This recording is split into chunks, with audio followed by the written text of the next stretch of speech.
Купуването и продаването на гласове е престъпление. Добър вечер, благодаря ви на всички, че сте тук. Бих искала в тази работна събота да започнем с едно послание, което ние отправяме. Заедно можем повече. Това съм убедена и за това днес искам да ви представя и да ви покажа едни млади хора, млади по дух, млади на години някои, които искат промяната в община Раковски. За мен е удоволствие да ви представя листата на коалиция Единство, патриоти, либерали, земеделци. Листата, която този път ще разчита на вашата подкрепа с номер 5. Заповядайте, колеги!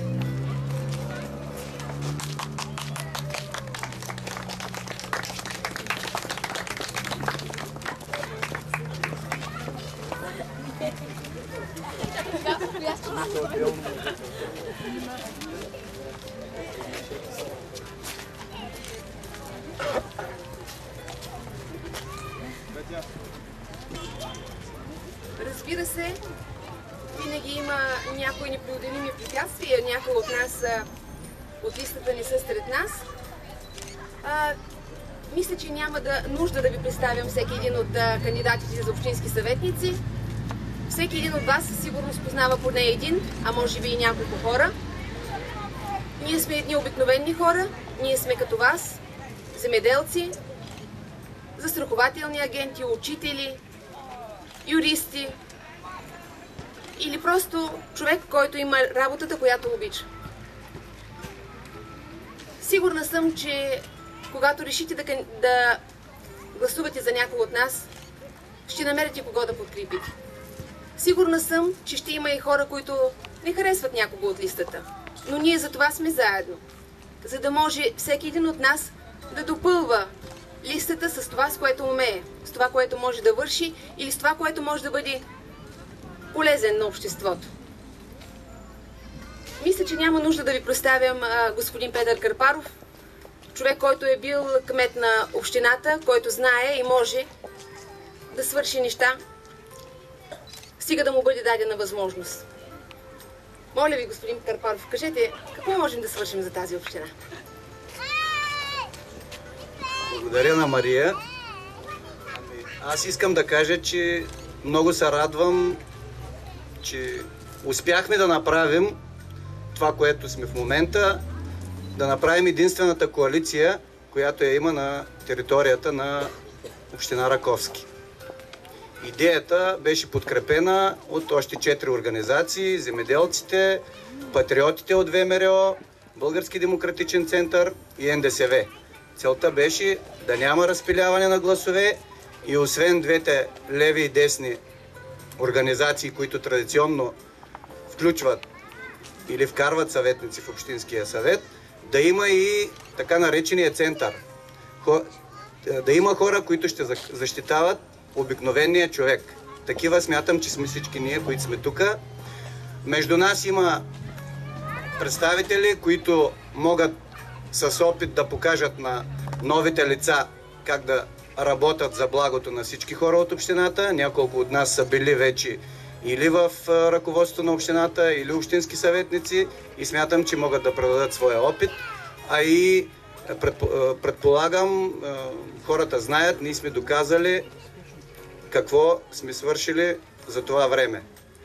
Смятам, че можем да работим за това общината да не разчита само на европейски пари. Да, европейските пари са за инфраструктура, но освен инфраструктура, в една община има и още много неща. Включително здравеопазване, образование, опазване имотите на хората и ред много други неща. Бих казал, че аз си спомням много добре, преди станаха много години, може би вече 20 станаха, откакто аз бях в общинската администрация. Трябва да се мисли да се върнем към това, което бяхме направили преди 20 години. Да има общинска охрана, да има и общинска полиция. Нещо, което въпреки, че общината изпитваше остра нужда преди тези години от средства, си го позволи и го беше направила. Смятам също така, че нашите хора, макар и много трудолюбиви в община Раковски, не са от най-богатите на света и не могат да си позволяват да плащат много по-високи такси.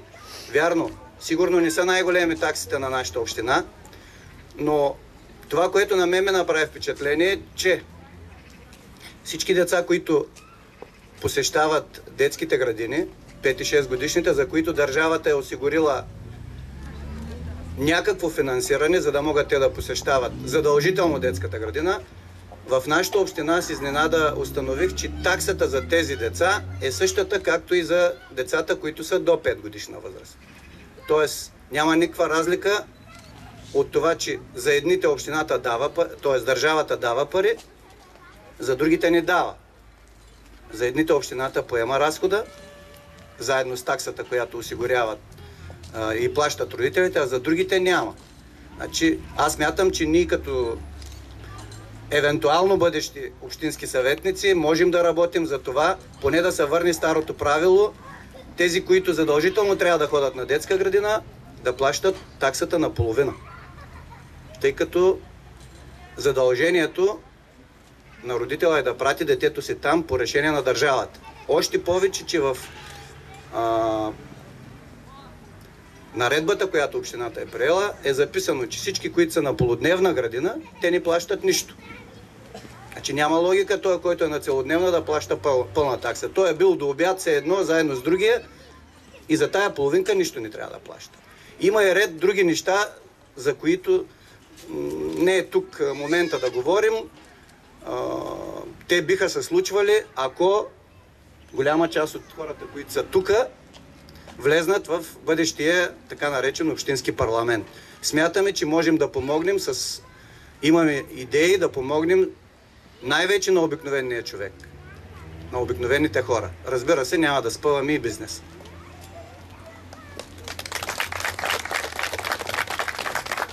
И не само няма да спъваме бизнеса, ние ще се опитаме колкото е възможно обикновените хора, обикновения и среден работодател, който не може да разчита на подкрепата от София, от парламента, ние да му дадем ръка. Смятам, че европрограмите трябва да бъдат много добре разгласявани, много добре показвани на хората по един обикновен начин. Те трябва да стигнат до самите хора. И това ще е основна цел в следващия мандат. Аз съм сигурна, че ние ще станем общински съветници, но колко ще бъде нашия брой, зависи от това колко от вас ще ни подкрепят. Идеята, която споделих с представителите на другите партии, които влязаха в коалицията, беше, че бихме искали да спрем това, което се случваше този мандат. Каквото и да се направише, каквото и да се решеше, всичко зависеше от мнозинството на ГЕРБ и ДПС. Някои от вас може да бъдат очудени, но това е факт. 4 години ДПС гласува плътно с ГЕРБ. На сегашните избори, които предстоят, ДПС отново ще помага с пълни сили. И това е видно, като се започне от избирателните секции, от членовете им, та до договорките, които имат помежду си. Не, че имам нещо против, но когато ГЕРБ имат 11 гласа и ДПС 1, 12 от 21 представители в Общинския съвет, става почти невъзможно да внесеш каквато и да е разумна кауза и тя да бъде подкрепена, ако не е внесена от ГЕРБ. Затова смятам, че е добре ние, опозицията, тези, които 4 години се опитваме да казваме нещата по правилния начин, а не по този, по който е изгодно на един или друг бизнесмен, управляващ или финансираш кампанията на колегите,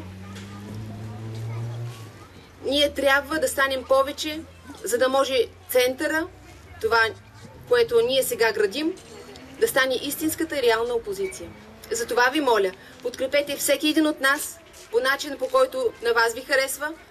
Първия, третия, петия 12-я. Всички ние заслужаваме да бъдем общински съветници.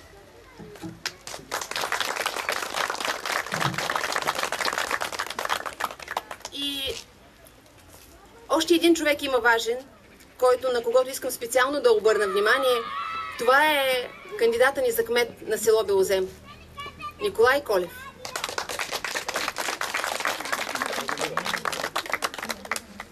Получихме много упреци, защото бил млад. И кое му е лошото на това? Нима не е младостта е движеща сила на света? Нима ние никога не сме били млади? Или просто ние искаме да признаем, че вече ние сме по-стари, а не хората са млади?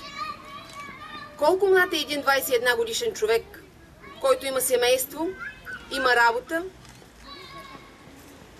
занимава се и помага на родителите си в земеделието? Нима той не може да бъде достатъчно добър и отговорен управляващ на едно село? Аз казвам да.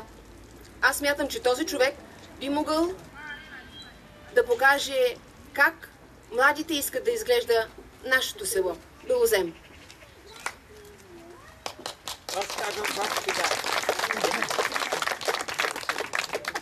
Просто трябва да дадем шанс. Трябва да дадем шанс на него и на хората покрай него. Да бъдат управленци. И когато очакваме те да излязат на избори, когато очакваме те да гласуват, когато очакваме те да свършат едно или друго нещо, то първо трябва да им дадем възможността да бъдат управляващи, след като са го поискали. И другите колеги, които са в листата, бих искала специално да им благодаря за това, че имат активна позиция, за това, че се решиха да бъдат с нас. Защото не е лесно, сигурна съм, да бъдеш не в вихъра на вълната. Много е лесно да станеш кандидат от друга политическа партия в момента, особено ако е управляваща. Трудно е да кажеш да на някой, който сам се доказва, сам налага това, което ще бъде той в обществото. И сега бих искала да дам възможността на Николай да каже две думи, като съм сигурна, че притеснението в него ще е доста голямо, но ще трябва да свиква, нали ще е следващия кмет на Белозем. Здравейте на всички! Аз съм Николай Колев, кандидат за кмет на село Белозем. Искам да благодаря на всички, които дойдоха да не подкрепят нашата коалиция Единство. Без тях ние няма да вървим напред. И искам само да кажа, че има ли млади, има и бъдеще.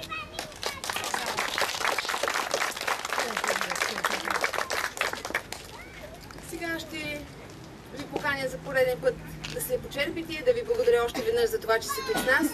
Моля ви, не забравяйте изборите, възможността да определите кой ще бъде следващия управляващ. Бих искала да ви помоля не само вие да отидете да гласувате. Ако вие сте наши привърженици и искрени симпатизанти, заведете и съседите си, заведете приятелите си и отидете да гласувате рано сутринта. Защото изборите няма да са лесни. Предния път имах възможността да видя как пълна секция остана не гласувала. Сигурно бяха повече от 100 човека. В Чалъково имаше такъв инцидент. Не чакайте последния момент. Изборите ще бъдат трудни. Освен, да знаете, за местни власти ще гласуваме и на референдума, така че просто не оставяйте за последния момент. Ще ви бъдем благодарни, ако ни подкрепите с листа номер 5. И искам да ви поканя на следващата събота на концерта в Белозем. Тони Димитрова ще ни гостува. Надявам се, че ще успеем да направим и събитие в Раковски, но за сега ще го оставим в малка загадка. Добре сте дошли. Благодаря ви още веднъж, че бяхте с нас. Уважаеми зрители, преди малко видяхте официалното откриване на предизборната кампания на кандидата за кмет на община Раковски Мария Джатова. Здравейте! Здравейте! Защо жена от Белозем иска да е кмет на Раковски? Защото Белозем е част от Раковски. Защото живея тук и искам да остана тук. Сега децата ми растат. Аз съм сигурна, че внуците ми ще бъдат в това село и в тази община. Добре. Миналия път на предишните избори кандидатурата ви беше от партия НДСВ. Сега сте сформирали коалиция Единство. Откъде дойде тази идея? Миналия път кандидатурата ми беше партийна, тъй като смятах, че няма нужда от някой друг да ми подкрепя и че партията не е важна. И сега съм убедена, че партиите не са важни, но смятам, че колкото повече хора работят за една кауза, толкова повече тя би била успешна. Затова помолих колегите патриоти, земеделци да подкрепят мен, либерала, и така да станем повече в Общинския съвет, да формираме един център, който да е достатъчно градивната опозиция на управляващите, ако не успеем да бъдем управляващи. Ако успеете да бъдете управляващи, как ще се подобри живота в община Раковски? Това, което ние целим да направим с нашата кандидатура и с това, което искаме да кажем, е, че смятаме, че трябва да има ред. Не може реда да бъде определен от идеите, от желанията на някои хора или на някои общности. Редът трябва да е такъв, какъвто е написан по закона. Той трябва да бъде спазван. Трябва да има ясни правила, които да са важни за всички. Това е нашата основна цел. Ние искаме да сме управляващи, защото смятаме, че редът е важен. Добре. Уважаеми зрители, чухте Мария Джатова, кандидат за кмет на община Раковски. С коя бюлетина трябва да ви подкрепят? С номер 5, ако искат да бъде промяната по община Раковски реална, да има ред и отговорност от управляващите, това сме ние, вашите хора. Благодаря ви. Уважаеми зрители, както ви съобщихме преди малко, тук в парка между кварталите Секирово и Генерала, току-що завърши официалното откриване на предизборната кампания на кандидата за кмет на община Раковски Мария Джатова. По време на официалното откриване бяха представени кандидатите за общински съветници от коалиция Единство. Един от тях е господин Петър Карпаров, който в момента е директор на професионална гимназия Петър Парчевич. Здравейте, господин Карпаров. Здравейте. Така, виждаме ви в едно по-различно амплоа. Виждали сме ви преди, след известно прекъсване отново ви виждаме не сред ученици, а сред кандидати за общински съветници. Защо решихте отново да опитате да влезете в политиката? Първо аз да кажа, че да, в тази листа, в която участвам на коалиция Единство, наистина съм най-стария и с най-много опит. Мисля, че с времето човек озрява.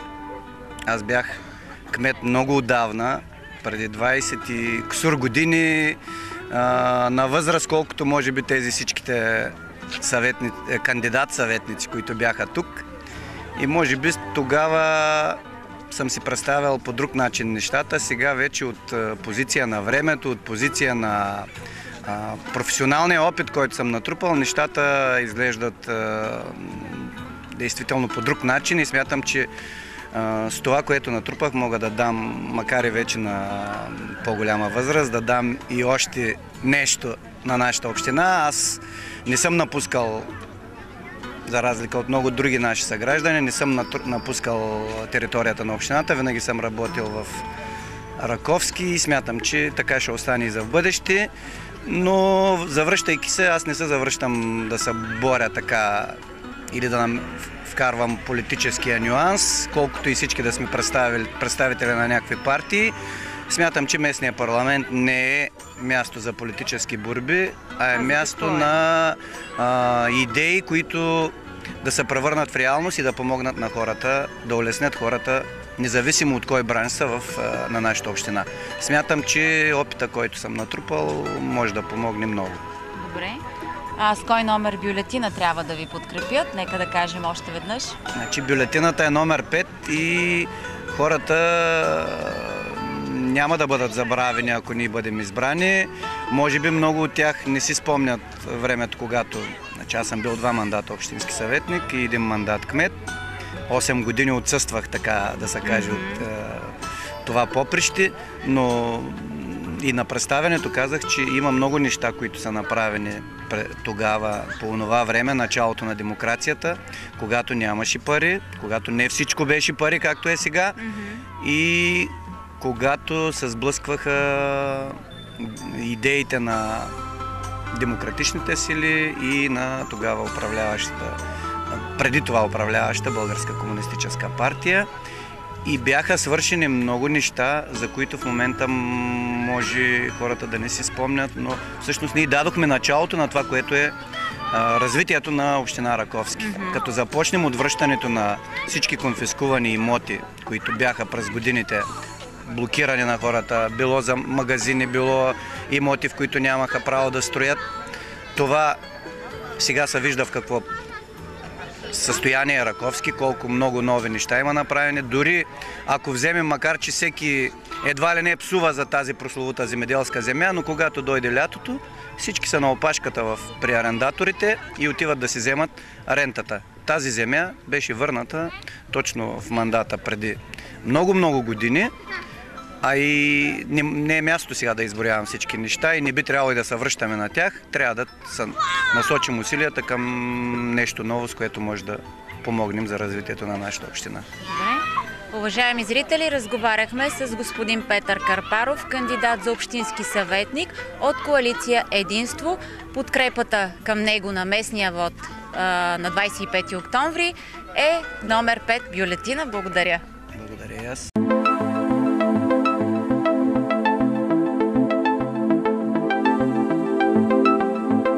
Патриоти, либерали, земеделци. Заедно можем повече. Купуването и продаването на гласове е престъпление.